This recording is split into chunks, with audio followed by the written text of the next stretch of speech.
on en parle au début de l'émission, beaucoup entendu dans les fuites des collèges de Ligue 1. On en a encore révélé une partie, nous, lundi dernier. Et alors, c'est pas parce que vous êtes autour de la table avec nous, mais globalement, ce qui a transpiré tout ça, c'est qu'on a l'impression que la seule personne à peu près lucide sur la situation dans ce qu'on entendait, c'était vous. Notamment sur le collège, là, le dernier. En tout cas, ils sont une minorité. Du 14 février. Où vous y êtes allé quand même assez fort, hein, en disant à Jean-Pierre River, toi tu fais partie de la fameuse clique qui Jean-Pierre Caillot. À Jean-Pierre Caillot. Oui, mais ils sont tous les deux dans la clique. Bon, bref. Ça marche pour les deux Jean-Pierre. On est d'accord. Jean-Pierre, c'est lequel alors? C'est Caillot. Bon. C'est les deux. Il y a eu la passe d'armes avec Nasser Al-Khelaifi qui vous a quand même dit. Tu connais rien aux médias quand on sait que Joseph Oughourlian, bon, évidemment, patron d'un le plus gros groupe de médias en Espagne, c'est quand même assez drôle. Il a sans doute raison. Peut-être. Je suis sûr qu'il y a des gens en Espagne qui partagent son point de vue. Peut-être. Enfin, bon, déjà, comment avez-vous vécu ces... Vous avez gardé votre sang-froid, d'ailleurs? Oui. Non, enfin, moi, je cherche pas... c'est un peu de la bagarre d'école, c'est un peu bizarre, oui. Je finis ma question, mais comment est-ce que vous avez vécu d'abord ces fuites et en fait, nous, en écoutant tout ça, très franchement, on hallucinait. Parce qu'on se dit, mais en fait, ils font que s'engueuler, il n'y a personne qui est d'accord. Et ça avance pas, en fait. C'est terrible à entendre. C'est terrible. Ça donne une image du foot qui est... Ce qui est terrible, c'est en fait... terrible. C'est l'inaction et cette espèce de cécité, cette incapacité à voir le problème, j'allais dire l'analyser, mais juste le voir. Et donc de prendre des mesures. Là, par exemple, DAZN, moi j'ai découvert que DAZN avait interpellé la Ligue en décembre. Oui. Hein, et qu'ils n'ont pas eu de réponse jusqu'à mi-janvier. Donc ils n'ont pas eu de réponse jusqu'à mi-janvier. On leur a dit que c'était les vacances, que je sais pas. Enfin bon, bref. Ok. Les vacances. Le président de la LFP était tout simplement à Saint-Rémy, au bord de la piscine, comme d'habitude. Bon. Hiver comme été. Non mais... Vous découvrez les subtilités des vacances à la française. Enfin, plutôt, il préparait les travaux pour l'agrandissement de l'été. Non, enfin, plus sérieusement, c'est évident. Bon, c'était évident depuis le début parce que la proposition d'Azone ne faisait ni queue ni tête d'un point de vue produit et surtout prix. Mais c'était évident après 3-4 mois dans la saison qu'on allait avoir un problème. Puisqu'en fait, si vous avez vendu 300, 400, 500 000 abonnements en début de saison, ça va être compliqué d'arriver au 1,5 milliard. Parce que c'est pas en avril et en mai que vous allez vendre des abonnements saison 24-25. Quoi. Oui, ça. Bon. Donc, million et demi. Donc, au million et demi, c'était l'objectif. L'objectif, c'est 1,5 milliard, c'est pour ça, 1,5 million. 1 million, ça oui, fait oui. beaucoup. J'étais vraiment très ambitieux. J'ai dû confondre avec un chiffre de droit attendu. De droit, c'est ça. Oui. Mais toujours est-il que... quand on voit notre diffuseur en détresse, l'explosion du piratage, il vient vous voir, il fait des signes, il y a de la fumée qui sort de partout, on se dirait quand même, bon ben, faut prendre le taureau par les cornes, faut regarder, faut s'asseoir avec lui, bon, et on fait ce qu'on a fait avec, je crois, 4 de nos 5 derniers diffuseurs, on la signe au tribunal de commerce. Bon. Oui, en termes de dialogue, il y a mieux. Oui, oui, il y a mieux. Donc, moi je comprends, enfin je veux dire, c'est comme, moi je comprends Mediapro. Quand en plein Covid, les types, ils viennent vous dire, bon, moi j'ai payé un super prix, mais là, il y a le Covid. On renégocie. Je montre des matchs avec des stades vides. C'est ça le produit. C'est compliqué à vendre. Donc, ils ont voulu renégocier, on leur a claqué la porte. Ils ont voulu renégocier. Bon, alors après, eux, ils s'y sont pris, et après, il y aurait beaucoup de choses à dire sur Mediapro. Oui. Mais Canal, quand ils viennent vous voir, ils disent, attendez, là, Amazon vient de prendre les droits pour 8 matchs sur 9, pour le prix que j'ai payé pour un match. Est-ce qu'il y aura un moyen de s'asseoir et qu'on pourrait faire quelque chose? Tribunal de commerce. Bon, mais ça, il faudrait que les gens entendent bien pourquoi Canal s'est énervé. D'un côté, Amazon achète 8 matchs moins chers que Canal, un seul. Mais comment voulez-vous qu'ils ne pètent pas un câble? Donc, juridiquement, on a raison. Et on a raison sur toute la ligne. Il y a un contrat, ils ont signé le contrat, et ils doivent honorer le contrat. Très bien, moi je suis le premier à dire qu'il faut honorer les contrats. Mais moralement, et d'un pur point de vue d'affaires, de relations d'affaires, Je veux dire, vous vendez des yaourts chez Carrefour et ça marche pas.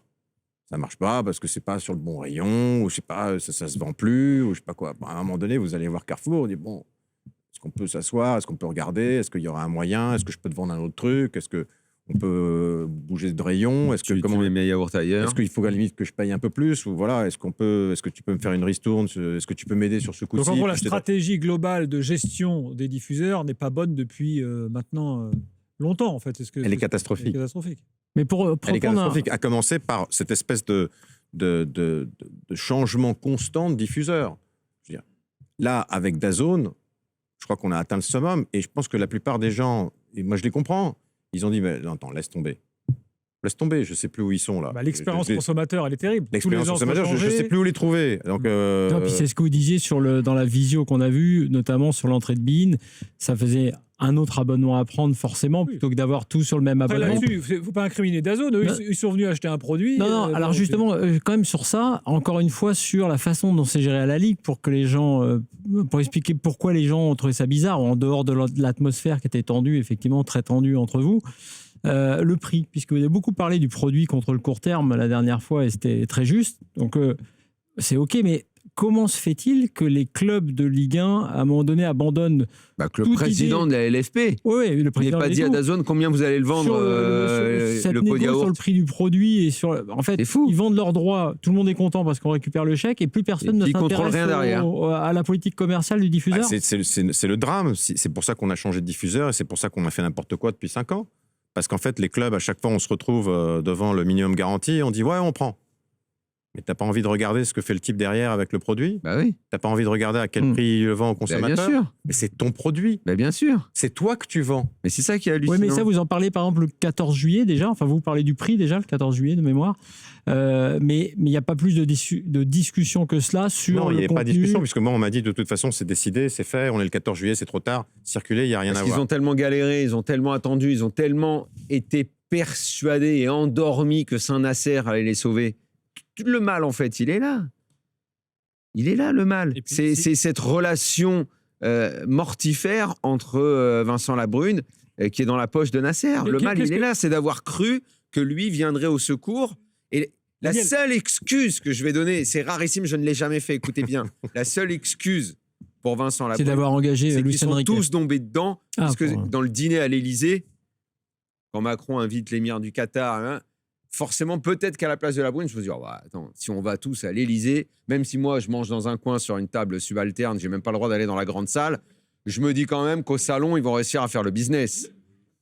Peut-être que ça peut être une excuse. Mon seul moment d'indulgence, c'est que pendant qu'il faisait Jacouille la fripouille à la cuisine, Bon. peut-être que... Bon. Vous avez dénoncé le conflit d'intérêts. Il y a un point important là-dessus. Après, on parlera du conflit Mais il y a un d'intérêts. point important parce que, on peut tous espérer, on peut tous croire au Père Noël, mais à un moment donné, il faut quand même se poser la question. Parce que le deal qui était attendu avec le Qatar, et qui a effectivement, comme tu l'as très bien dit, retardé les échéances, il nous a amené de manière surréaliste à nous retrouver le 14 juillet à discuter du diffuseur, alors que le championnat reprenait le 7 ou le 8 août. C'est quand même... Le deal avec le Qatar, quand on regardait ce qu'on nous disait, ce qu'on nous annonçait, où c'était 800 millions, je crois, c'est ça. de droits sur les droits domestiques. Mais pourquoi est-ce que le Qatar, Bein, peu importe, l'émir, aurait accepté de perdre, c'est à peu près, si vous payez 800 millions, à l'époque, je pense, quelqu'un de n'importe qui de raisonnable aurait dit, ça c'est un truc avec un chiffre d'affaires, 400, 500 millions, donc vous allez perdre 300, 400 millions par an. Mais parce qu'ils pensent que c'est le sauveur. Donc c'est ce qu'on entend tout le temps. Pourquoi est-ce que le Qatar aurait dit, non, mais moi j'ai envie de mettre 1,5 milliard sur... mais pourquoi Vincent Labrune l'a cru? Juste parce que je les trouve sympathiques. Et pourquoi Vincent Labrune a cru ça? En fait, comme ça, parce que l'émir a dit qu'il fallait mettre 1,5 milliard sur la L1. Moi, je vous retourne la question. Pourquoi le Qatar Nasser 1 n'ont pas dit plus tôt, mais vous savez qu'on ne va pas le faire. Je vais vous faire une confidence. Moi, j'étais pas dans ces discussions. Moi, je vais vous raconter. Et moi, la seule chose que j'ai dit très tôt à Vincent, je dis, moi, je crois pas au Père Noël. Ils ont tous cru au Père Noël. Donc, mets au moins une ligne rouge à un moment donné où tu dis, bon, passer cette date, on passe à autre chose, quoi. Le lendemain de cette fameuse réunion, enfin pas réunion, dîner à l'Élysée, le conseiller sport de l'Élysée, on discute au téléphone. Il me fait tout le descriptif de les matchs, le tarif que beIN fera payer aux abonnés. Ils auront... beIN, c'était formidable. Ils avaient tout le programme. Je ne sais plus quel droit ils prenaient encore.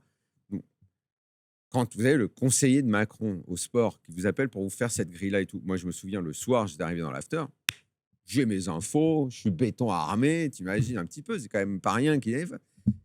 Ça, c'est marrant parce qu'il y a plein d'auditeurs qui souvent m'attrapent. Ah, t'as dit ça, ça s'est pas avéré. Sur ce sujet-là, jamais personne m'a rien dit. Pourtant, ce soir-là, j'ai dit une énorme connerie.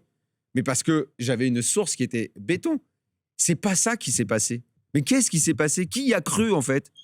Qui a raconté ça pour qu'au plus haut niveau de l'État, pour que la brume, pour que tout le monde croit que c'était fait, qu'ils allaient lâcher l'oseille, que ça allait, je crois que c'était 750 précisément.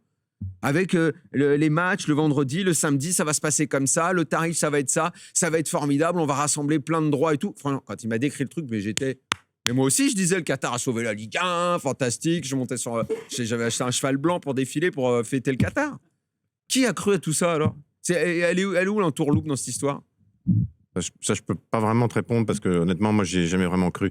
Il y a une expression aux États-Unis qui dit si c'est trop beau pour être vrai, c'est probablement pas vrai. Ah bah, il fallait me dire l'expression avant. Là. Alors, dans la dernière réunion de collège de Ligue 1, vous développez une longue stratégie sur le fameux plan B en disant il faut arrêter de voir court terme, il faut voir long terme. Aujourd'hui, on envisage une éventuelle sortie de DAZN là à la fin de la saison. Est-ce qu'il y a vraiment un plan B aujourd'hui? Et quel pourrait être ce plan? On peut reparler de cette stratégie, parce que c'est intéressant d'avoir votre point de vue là, sur tout ça. Moi, je suis un peu... en fait, je suis peut-être une des personnes les plus mal placées pour en parler, parce que je suis sorti du conseil d'administration et je parle à assez peu d'autres présidents et je parle assez peu à la Ligue et son président en ce moment. Je sais pas. En même temps, vous lui avez demandé de prendre ses responsabilités. Il n'a toujours pas forcément envie. Qu'est-ce qu'il lui trouve d'ailleurs Attends, sur le plan B. Donc bon, ça serait assez compliqué pour moi de commenter là-dessus. Je crois qu'à ce stade, en fait, on est arrivé à un niveau tellement bas sur les droits du foot français que c'est le moment d'essayer quelque chose. Donc, vous évoquez 150 à 200 millions d'euros de valorisation avec ce nombre d'abonnés. Ça, c'est ce que ça vaut aujourd'hui, ouais. Je pense. Donc, vous tenteriez la chaîne? Moi, je tenterais la chaîne. Alors, à l'époque... Est-ce que vous êtes pas, vous peut-être sûrement, à Lens, vous êtes suffisamment solide pour résister au fait de plus être perfusé, entre guillemets, par les droits télé. Vous évoquiez tout à l'heure toutes les actions judiciaires. Oui, mais justement, mon point... Est-ce que ça va pas en laisser certains? Mon point, c'est si tu fais le calcul et que tu regardes à 150, moins les 20% de CVC, moins les coûts de la Ligue, moins les autres charges... C'est pas lourd, hein. Et il reste plus grand-chose pour les clubs. Moi, je me retrouve avec, sur ces niveaux-là, je me retrouve avec moins de droits télé que j'avais quand j'étais en L2. Donc, c'est pour ça que je dis, sur ce niveau-là, ça vaut peut-être le coup d'essayer quelque chose. Et ça vaut peut-être le coup de mettre en place une solution de financement avec CVC, par exemple, pour essayer d'absorber les 9 à 12 premiers mois de lancement d'une chaîne. Et effectivement... C'est ça le vrai problème, c'est d'absorber le début. Oui. C'est d'avancer l'oseille avant que ça rentre, en fait. Mais moi, c'est ça qui m'a rendu malade l'an dernier, c'est que finalement, on a pris cette décision sur un problème de BFR. Le problème qu'avait... Expliquez ce que c'est que le BFR. La trésorerie. La trésorerie. Donc, on a pris une décision fondamentale, engageante à long terme sur une situation de trésorerie de quelques clubs. C'est dingue. Et en plus, on vous l'assène comme ça en disant « Ah non, mais parce que tu comprends un tel, et ils n'y arrivent pas, donc faut qu'on y aille. » Non, mais attends, il y a peut-être une solution de financement.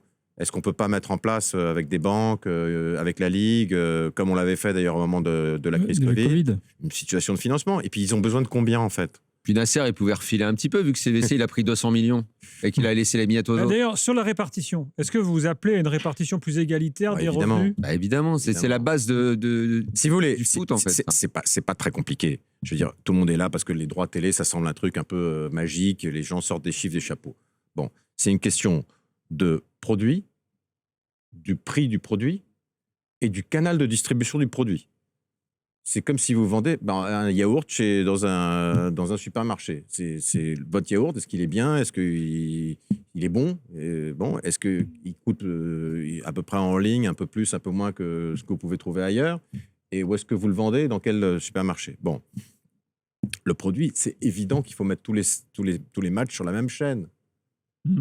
Mais sur cette idée de la chaîne, le plan B, de la chaîne LFP, on va dire, est-ce que vous avez la sensation de pouvoir être suivi par d'autres présidents? Ça, j'en sais rien, je sais pas. Là, le problème, c'est que Nasser veut pas, parce que sinon, tu lui enlèves son match sur beIN. Tout le problème, il est là. Dans les réunions de l'année dernière, là, quand ils ont commencé à évoquer le sujet, Nasser, il est parti en toupie. Il a dit, c'est hors de question, on fera pas ça. Sa propre chaîne du PSG. Et c'est là qu'il a dit, si c'est ça, je vais créer la chaîne, je vais mettre les matchs sur mon canal à moi et allez tous vous faire foutre. C'est ça qu'il a dit. Quand la première fois qu'il s'est engueulé avec Textor et compagnie, il a dit, il est hors de question que nous fassions ça. Parce que il est là le problème de la double casquette et du conflit d'intérêts, d'avoir une chaîne et d'être président de ligue, qui plus est le club le plus important du pays. Il est là tout le problème. C'est que si tous les autres présidents disaient bon allez on le tente le truc parce que de toute façon au point où on en est on le tente. Mais si le boss, enfin le président le plus important en termes de moyens et de clubs ne veut pas entendre parler du truc et qui met la pression sur les autres comme il a mis la pression sur tous ses porte-serviettes, les mecs c'est fini. Daniel, quelque part Joseph Ogourlian. on va peut-être y venir. Parce que quand vous regardez la stratégie de Canal+, c'est plus une stratégie aujourd'hui d'agrégateur de chaînes, avec MyCanal, que d'une chaîne qui elle-même reprend les droits, paye plein pot et fait des gros paris sur les droits. On fait par Ligue des Champions. Faites la chaîne et allez vous faire héberger sur MyCanal. C'est un bon plan, ça. Oui.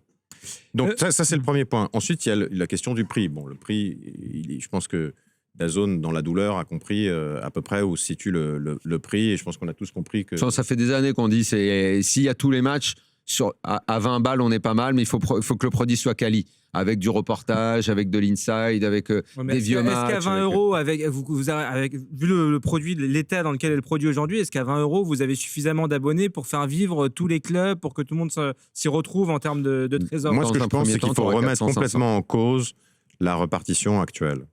Et il faut que les droits domestiques, sur ces niveaux-là, sur ce type de niveau de droit, aillent à tous les clubs de manière égalitaire. Voire même, si on veut aller plus loin, faire l'inverse à ceux qui ne jouent pas l'Europe. Pour leur donner une chance. Ça, c'est une révolution. De progresser et d'avoir du suspense. Ils ont les droits internationaux pour ceux qui jouent l'Europe. Mais qui vont être peut-être maintenant plus élevés que les droits domestiques. C'est un truc de dingue. Mais ça, ce que vous proposez, c'est quand même compliqué parce que c'est une forme de révolution. Parce que la répartition historique, c'était 50 tout égalitaire, 25 pour les équipes on va dire, à notoriété forte, et 25 pour le résultat. Le premier touchait plus que celui qui finissait cinquième. Oui, mais regarde, justement. Il y avait une logique à ça, en fait. Bien sûr qu'il y avait une logique à ça. Mais tu peux finalement imaginer que on dise, au fur et à mesure que les droits, on l'espère tous, reprendront, notre football reprendra un peu de couleur. Tu rechanges une fois que c'est lancé. On rechange. Oui, c'est ça, je suis d'accord. Et on fait des... Mais avant, on fait un système de draft comme à NBA pour soutenir les clubs les plus faibles. Deux questions pour finir. La première, est-ce que vous vous attendez à ce que DAZN ne paye pas le 30 avril? Ça, c'est très important. Oui. Est-ce que vous sentez que... Oui, mais de toute façon, ils ne seront pas là quand ils auront l'exit qu'on leur a donné. Je n'ai jamais compris pourquoi on leur avait donné une sortie après 2 ans, mais bon... Ça, c'était un autre mystère. Mais là, je parle de l'échéance du 30 avril. Oui. Mais bon, ils vont essayer de sortir. Ils essayent de sortir depuis 3 mois. Ils donnent tous les signes qu'ils veulent sortir. Donc, j'imagine que le 30 avril, ils ne payeront pas. Oui. Et une dernière question. Il y avait un point que vous étiez en train de dire. Il y a un point important. Non, on a parlé de produits, on a parlé de prix. Et il y a un problème aussi de canal de distribution. Et je pense qu'il faut faire notre chaîne. Et puis, il faut revenir aussi dans des mondes connus pour les clients. Bien sûr. Donc mettre des matchs en clair, par exemple, potentiellement. Ça, c'est compliqué. On peut faire plein de choses, mais il faut revenir sur des chaînes connues. Il faut revenir avec des gens connus de tout le monde. Ou en tout cas avec la distrib Canal, ne serait-ce que la distrib.